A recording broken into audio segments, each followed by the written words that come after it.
He was in Meru and he talked about President Ruto scheming to remove the Chief Justice. I want to tell my former friend, the former Deputy President, you have become pedestrian. Leadership requires confidence. Leadership requires you must tell the truth.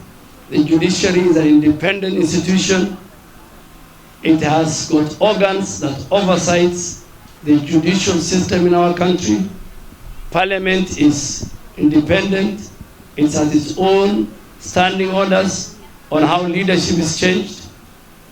Please, the president has a contract with the people of Kenya to deliver on roads, on universal health care, on housing.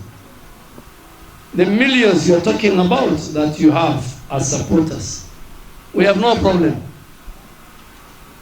You have become a peddler of falsehood. You have become a peddler of propaganda.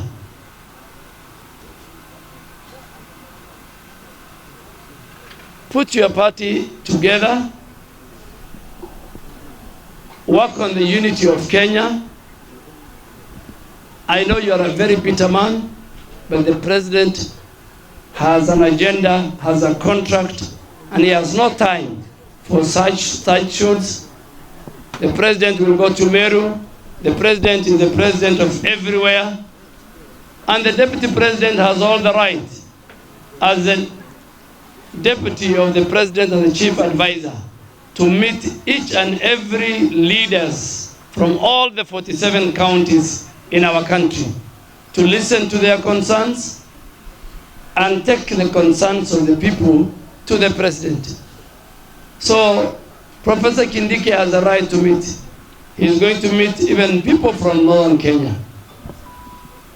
Leaders must weigh their words if they have to be trusted.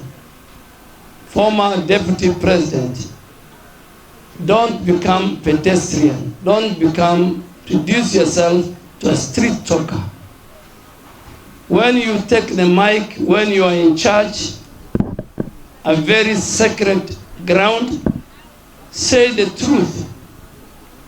Leave the president alone. Wait for your time, 2027, and have an agenda for the people of Kenya.